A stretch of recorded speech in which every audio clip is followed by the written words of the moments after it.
Welcome to the Fridays with Larry podcast. I'm Larry Lannon. This podcast is sponsored by Citizens State Bank.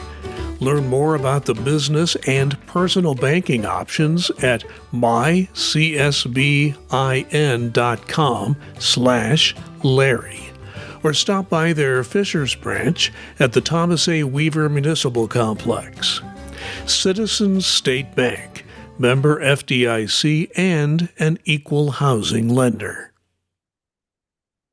Well, welcome to the February 13th edition of Fridays with Larry. And so you know, I am not a superstitious person. Friday the 13th means nothing to me.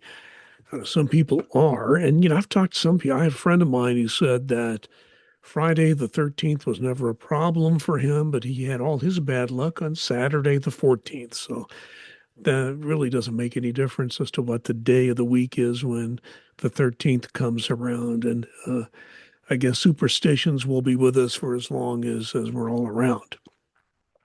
So let's talk about what's been happening in Fishers this week.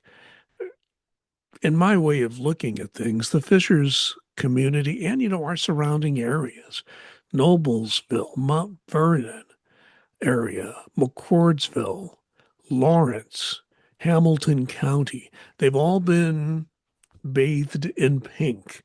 And it's in memory of Haley Busby.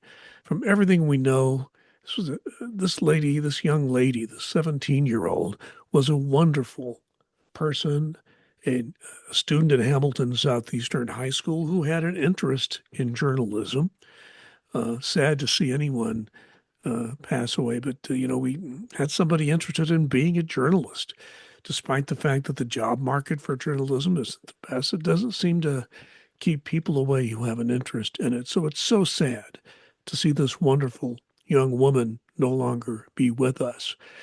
And I talked about this last week, and I've written about this. My biggest concern, if I had one, is will the community of Fishers and other communities around us, will they support the Busby family? Will they be, will we close ranks and support them? Excuse me. And I think what I've seen is yes, that has happened. Her memory is certainly here. We've seen, and I got to give the Busby family tremendous amount of credit. They went down to the Statehouse, talked to legislators, had a news briefing. I couldn't go to the news briefing. It was on short notice, and I just could not get down to the Indianapolis area and the Indiana Statehouse to cover that. But based on the news reports I saw, Bo Busby, the father, was right front and center, advocating for a new law that he thinks would have helped. We don't know if it would have prevented the death of Haley Busby, but certainly would be a tool he thinks law enforcement needs to have. And we also need to have a wider discussion about social media. I mean, social media is being restricted in other countries. Australia is the biggest example, where if you're under 16, you're not supposed to have any access to social media at all. And enforcement will be a challenge, but they are working on it, and they are trying to do just that. So the whole world is watching them. And even in the European Union, there are limits on young people and their access to social media. From all we know, there was an encrypted messaging system involved in all this. There was gaming going on and discussions on the side. So technology continues to advance. We have to be careful as parents and loved ones. We have to be careful and educate our young people and make sure that we have the ability to monitor what's going on with the technology that's available to everybody today. So I'm glad to see the community supporting this family, and I hope that continues. At Wednesday night school board meeting, just a couple of days ago, I covered that. All the board members and Superintendent Patrick Mapes all expressed their sincere condolences to the family, which is the proper thing to do. But I was particularly struck by Sarah Parks Reese, one of the school board members, when she talked about how her daughter had known Haley Busby, and she She clearly got extremely emotional. It's sad to see a young person, and I've written and talked about this. You're in high school, somebody's your friend one day, and a few weeks later you find out that person is gone. This is very, very difficult for anybody to handle, but at that age it is particularly so. Um, Now, the investigation into her death is clearly a complicated one. It's involving several local police departments. I know the Fishers Police absolutely did their part as professionally as anyone could ask, but there are Ohio law enforcement agencies involved. We're crossing state lines into two states. And as I record this, the most recent information we have is that some of the local Ohio charges are being dropped, making way for federal charges from the Department of Justice and the FBI to be involved. That may be the best way to go. I think what the FBI and the Department of Justice is telling reporters in Ohio now, be patient, complicated investigation is going on. So I'll keep track of that as best I can from afar. A little difficult to do, but what you do is you monitor what the court documents say. You monitor what some of the local media is reporting in Ohio. Since I cannot be there, I got to give Channel 13 WTHR in Indianapolis credit. They actually sent a reporter to Ohio, and I've been watching their coverage, and it has been very good. But other news media have tried, and I give everybody credit for making that effort. And it's clearly a story the public wants to know more about. There is a demand for news on this, on what has happened, this terrible thing that's happened to this young woman. Let's move on to some other things. I would prefer doing that. One thing I've noticed ever since I started covering Hamilton Southeastern Schools in 2012, and have covered it ever since, anytime I write a story about the school calendar, it gets gazillions of attention. People are accessing that left and right. It's because families like to plan ahead, like years ahead, for vacations and other family plans. And the Hamilton Southeastern School Board just approved the 2028-2029 school year calendar this week. So, and there was some discussion about that. There was some talk about seeing if there could be something done, maybe expand the winter break. But the way the calendar works, sometimes that's not easy to do. That year, that school year, the school will start on August the 9th. You don't want to move that up even earlier in August if you possibly can. Staff and families say, please don't do that. And then on the other hand, you don't want to go past Memorial Day, if at all possible. So all those calendar technicalities are there. So in the end, that calendar, as it was proposed, was approved by the school board this week. Another issue the school board is grappling with is very interesting. How many meetings and what types of meetings should school board members attend? It's a question that has been before the policy committee of the local school board. On one side, some of these board members say, hey, we as board members, we have oversight responsibility. Sometimes we need to know how some of these recommendations about decisions come to us as the board before it finally gets there. So we know a little bit about how it all works further back in the process before it comes to the board members. They're saying that's part of oversight that a school board should do. On the other hand, there's concern about, well, if these school board meetings, these school board members are sitting in on meetings at a lower level, lower than their own board and their own committees on the board. If these board members start attending meetings, other meetings in the school system, that people may not feel as free to speak, may not be able to present another opinion on something. If a board member, that would be intimidation, I think is the word. It would change the nature of the meeting. So at this point, the board decided to send this back to the policy committee.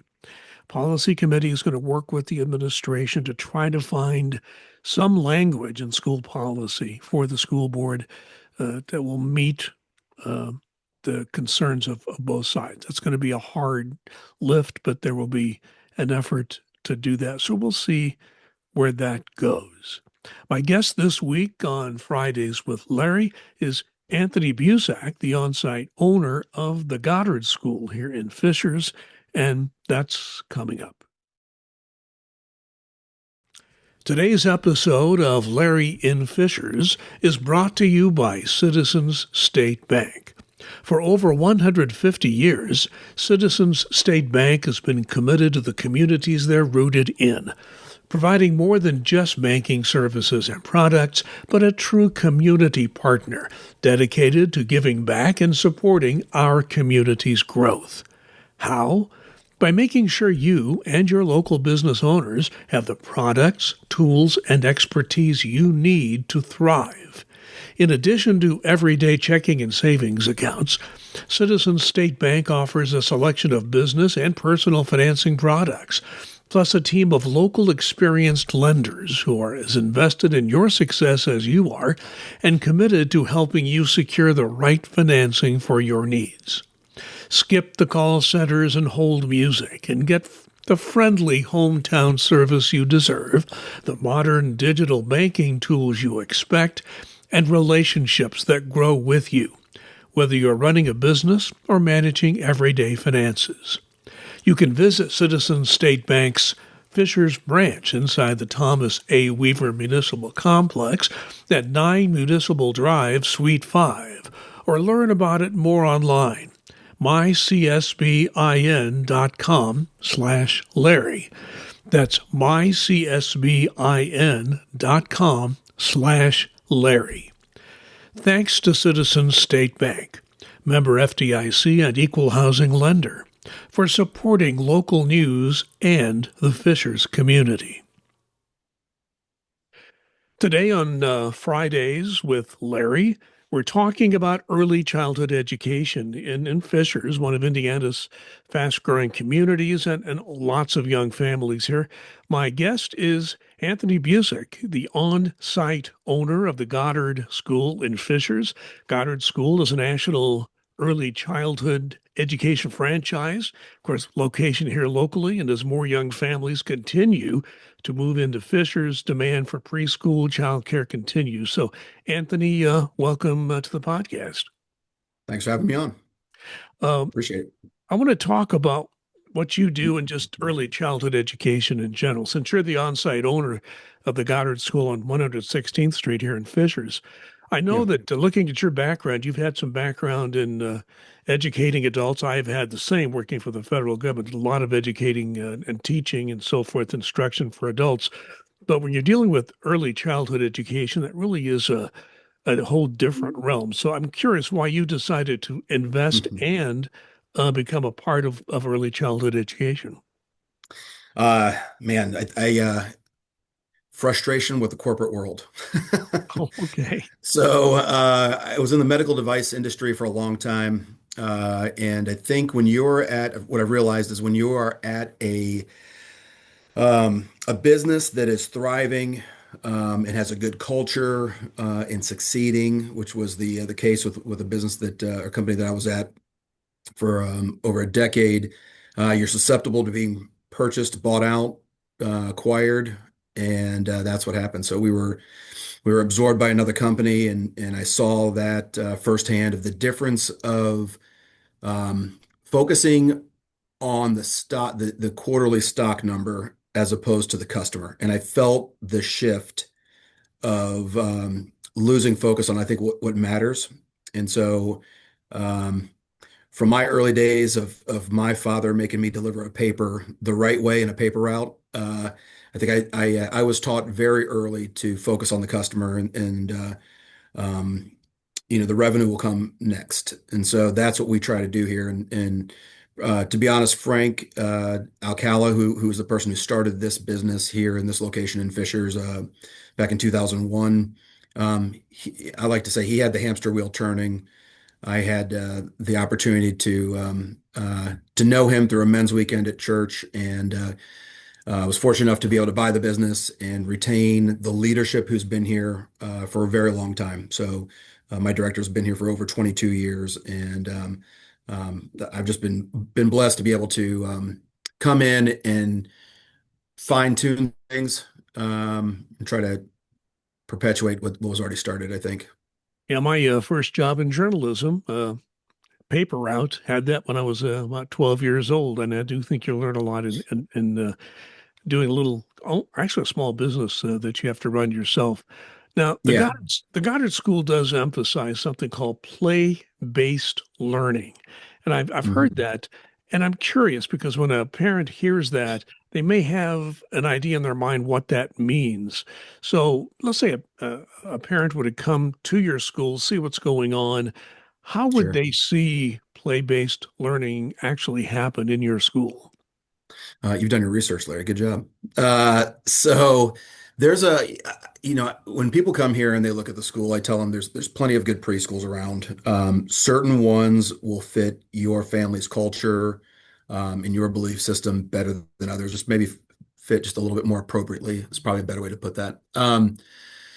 So what we do here is we provide structure, while not being too structured, I would say. So our curriculum, our teachers are degreed teachers. To be a lead teacher at the Goddard School, you have to be a degreed teacher. Um, so I never want our classrooms to become a repetition of some kind of a curriculum that has come out from a corporate office somewhere. I want our teachers to be able to focus on the children in the classroom, know those children, and design a lesson plan that's going to make an impact. Um, Larry, I apologize. I don't know if you've had children. We've not gotten to that point. We've asked that question, but I think as anybody who's a parent has probably taught their child something in the past, and when you see that light bulb go off in a child or even an adult's mind, you can tell when they get it, right? And I think there's a very rewarding intrinsic value that happens inside of someone when they pass along knowledge or a piece of themselves. And that's truly what I'm looking to have happen here is at the end of a Friday or end of a day, as they go into their weekend or into their evening. I want my teachers in their cars driving home thinking about the value they added to those children, and that they made a difference, not that they're just collecting a paycheck. So, what we're trying to do is make sure that those teachers are allowing the children to play and be themselves while imposing some lessons in their lives and trying to teach. So, Well, I am the father of twin daughters. They're now 32 years old. okay. Interestingly enough, both my daughters are working with children in their work. My daughter that lives here, not far from where I live, works for First Steps, Oh yeah. state program, and my other daughter is the assistant director of one of the largest daycares in Sioux Falls, South Dakota. So they're both Oh well. interested in working in children with children. So I always Yeah, this hits appreciated home for you that. probably. Yeah, I really, really, really like the fact that that's what they've pursued professionally. Yeah, yeah. So, So the goal is just kind of to close it out. The goal when Goddard was created is to create a lifelong love of learning. So we want these kids, and it's interesting when children. My desk is up at the front of the building, so as you see my eyes going up, I'm watching who's coming and going. Right. So I apologize for the breaking eye contact, but it's a habit of looking up to see who's coming. Um, when children walk out with their parents, I love asking the question, "Hey, did you have fun today?" And usually the answer is yes. And then I say, and I've learned with my own kids, ask open-ended questions, not "Did you learn anything?" Because you'll get a yes, especially when they're teenagers. They'll go yes and they'll look away, and uh, that could be the end of the conversation, right? So you ask, "What did you learn today?" Right? And it's funny because the kids they can't come up with it right away, but then you'll hear and you'll talk to parents the next day or days later. They're like, "Do you know that Pluto's not a planet?" And I'm like, "Who told you that?" And they go, "My child did. They learned that at your school, right?" uh, So, um, yeah, we like promising education and hearing those stories that we're making good on our promises.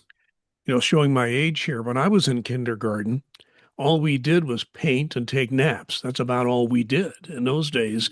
You didn't have Kindergarten's those a whole. vanilla wafer cookies Yeah, we with did. I boxes don't of even think chocolate milk. we didn't actually get much of that. It was pretty stark kindergarten I had as a Yeah, kid, long time ago. But today kindergarten's a whole different thing. It's a learning experience, and preschool is, as you know. But I hear yeah. this term kindergarten readiness or school Mhm. readiness. How Yeah, do good you? question. Is there a good way to measure that when you're doing a preschool as they finish your program? Is there a good way to measure the kindergarten readiness or school readiness of the young people who are beginning to move to that next step? I would think that's probably a better question asked by some of the people I rely on, to be honest with you, as far as a real technical answer. But anecdotally, you were talking about your kindergarten. I remember showing up to kindergarten, knowing how to ride a bicycle, play in some dirt, play with some balls, right? In Southern Ohio, that's what we learned. Um, and I do remember there was a young lady in that classroom who could read, and I remember feeling behind, thinking, "Oh crap, she can read, I can't," right? And just that feeling of not being worthy or not being fully prepared. And so what I tell our staff here is I want the children who leave here to feel like they know how to get in line. Because a lot of what we're doing here isn't just ABCs, and that's been a realization that I've had in being here. It's preparing kids to go to the bathroom on their own, right? Find their jacket, know where to find their things and be responsible, um, how to work with others. So learning the guardrails of life. You can't just take things from people, right? You need to be a good person. So all those things are being taught. Uh, and so that's what I want.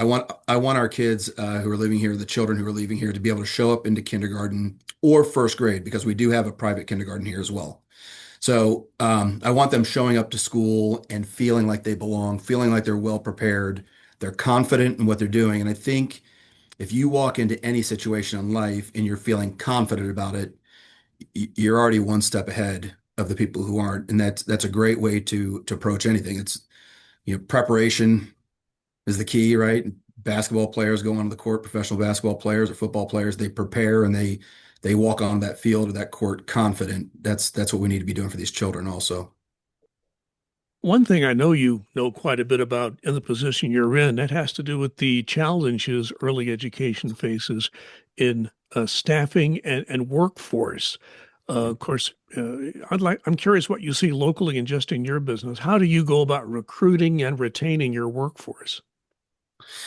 So that has over the years, there's been waves of difficulty, especially through COVID, the tail end of COVID. It was very hard. Nobody, it seemed like not, I don't want to say nobody, not many people wanted to go out and find new work. So um, in September, October of 2021, there were still a lot of daycares and preschools that were saying that they were full, they weren't taking children on, and I think that's because they had staffing issues.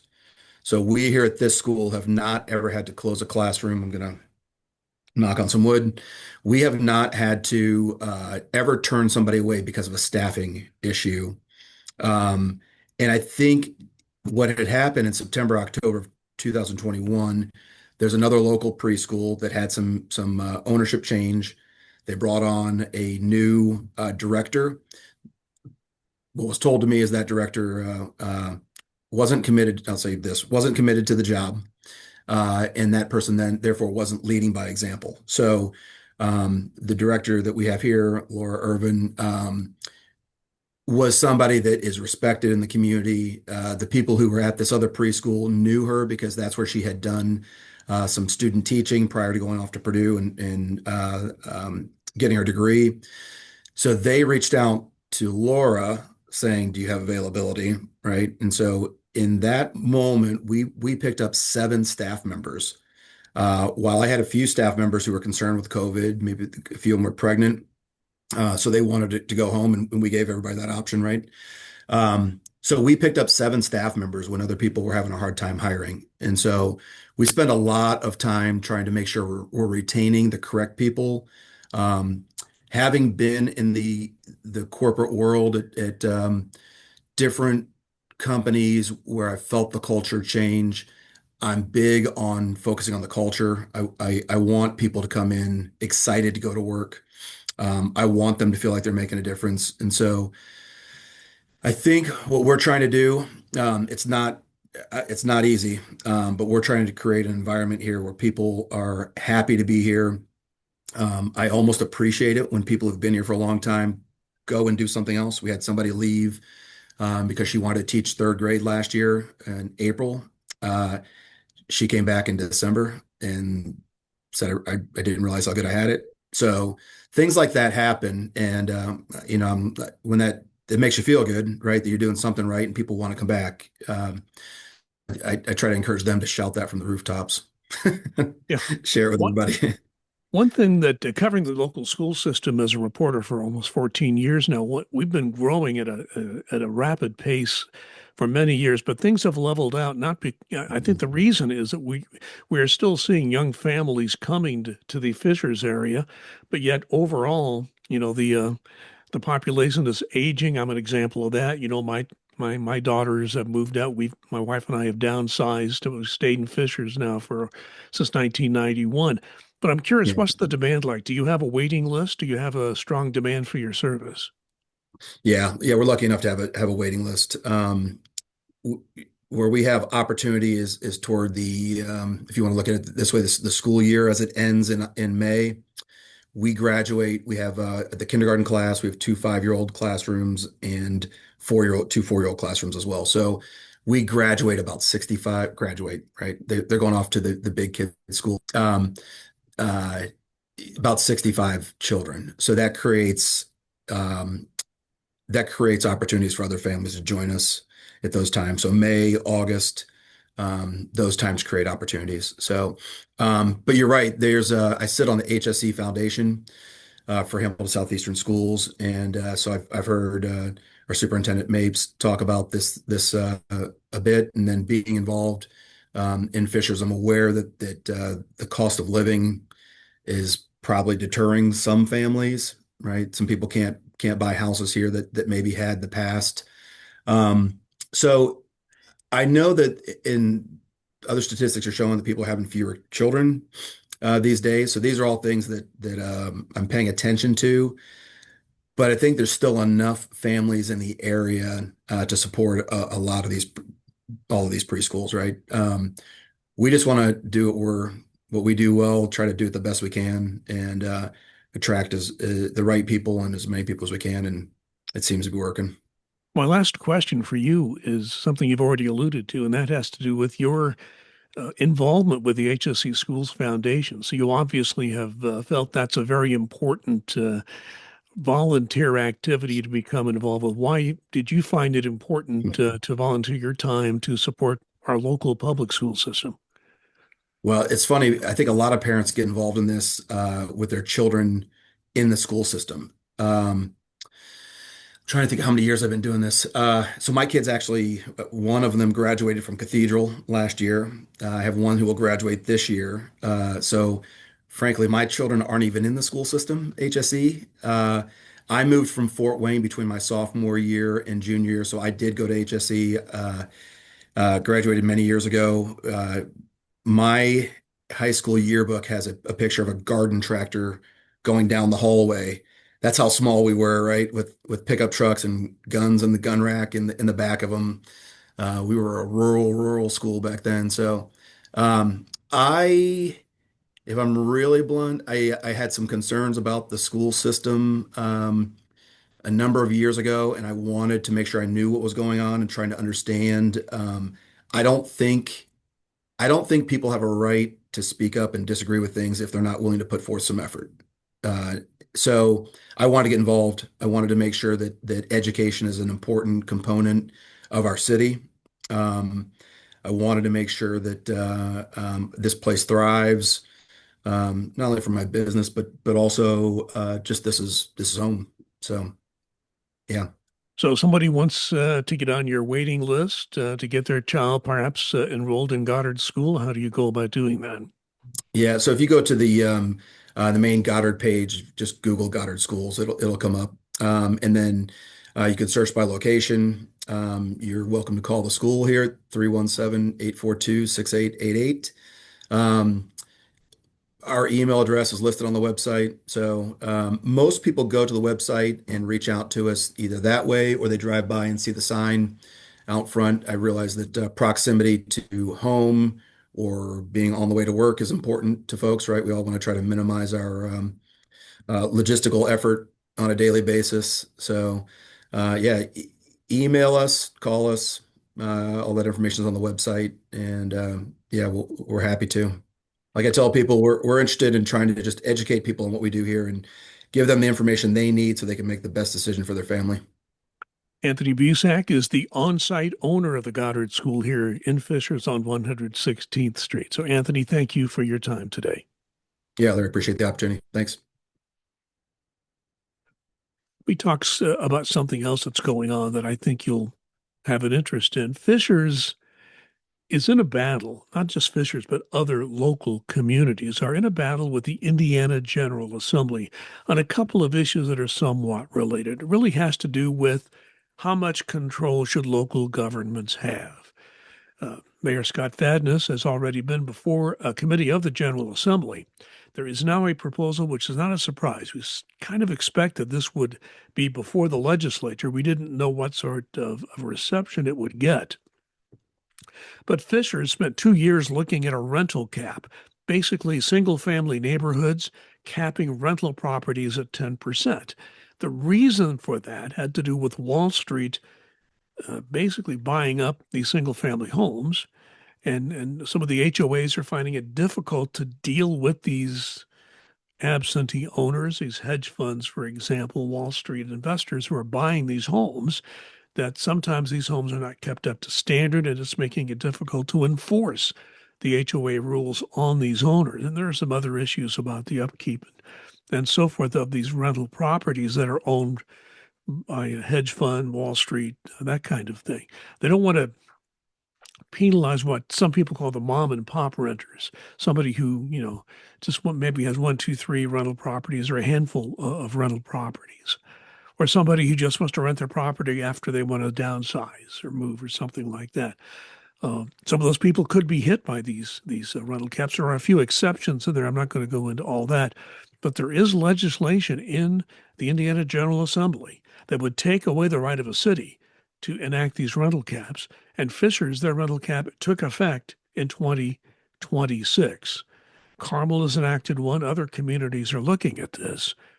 And Fishers is very much against this. There's another side to this. There are people who feel that we need more rental properties, not less, and that Wall Street isn't buying them up anymore as they once were, mainly for economic reasons. That interest rates and other economic climate is just different, making it less of an incentive for them to do that, but buy up these rental properties from New York City, for example. But this rental cap had the mayor's support and passed the city council 9-0. So there clearly was public support for it in general. At least by that measuring stick, there would be. And there's another measure that's in the legislature as well. And this would, in some cases, limit, or in other cases, even eliminate local planning and zoning. So if somebody wants to put a certain kind of business or property or rental property on a given plot of land, for example, it may be difficult or impossible for a city or a county or another municipality to stop that if they thought it was a bad fit for that community. What is happening at the state legislature, that they say they're trying to reduce the cost of housing. They say lowering this regulatory regime would make it easier for people to afford homes. Now, some people are not so sure that would be the case. So that continues, and people on our city council and our mayor have been fighting against this at the Indiana legislature. So we'll take a look at that. No final decision is made. In fact, with the Indiana legislature, there are some exceptions, but most bills go to the House and the Senate, or they can originate in either body. But most cases, we'll say sometimes, most cases, even if a bill passes both houses, the language is at least somewhat different, sometimes radically different. They'll go to a conference committee, which writes the final version of the bill. These conference committees are very powerful. They have a lot to say over what the final wording of the law will be. And I think we need to keep in mind that there have been cases where some legislator has slipped in something into a conference report that was never considered by either house. So we've seen that occasionally. Hasn't happened as much as recently as it has in past years, but these conference committees, you never know what's going to happen in the legislature until these conference committees come up with the final version of a law. So we have a lot yet to happen, even though we're getting down to the last few days and weeks of this legislative session. I'm going to try to give us a feel-good story at the end of these podcasts. I think we need to do that. We've had a lot of bad news to deal with lately. So I want to give you a story out of Connecticut because a group of firefighters there came to the rescue of a swan. The swan was stuck in ice on a Connecticut river this past week. The Norwalk Fire Department crews, they donned their cold water rescue units. You know, we have that here in Fishers for Geist and so forth. But they put their cold water rescue suits on. They used ropes. They carefully went out at the Norwalk River. They found out that the swan's feet were frozen in the ice, and it took them about 30 minutes to free that bird, bring it to shore. They did so without incident. It's not clear how this poor swan got stuck in the ice. They were initially concerned, the firefighters were, that the swan had died, but it appears to be healthy. They brought the firefighters, give them credit. They were able to get that swan out. The swan appeared to be very grateful. You can expect to know why. And now the veterinarians are looking at the swan, and they are of the belief that this swan can be brought back to health, and they'll be able to release it to the wild again so that swan can once again go back to where it was before. You know, a feel-good story every now and then is good for us all. Thank you so much for watching and listening, and if all goes well, I'll return next week for another edition of Fridays with Larry.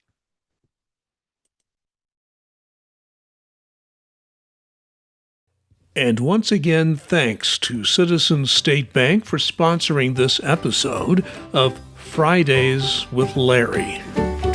Learn more about their business and personal banking options at mycsbin.com/Larry. Or stop by their Fishers branch at the Thomas A. Weaver Municipal Complex. Thanks again to Citizens State Bank, member FDIC and equal housing lender, for supporting local journalism in Fishers.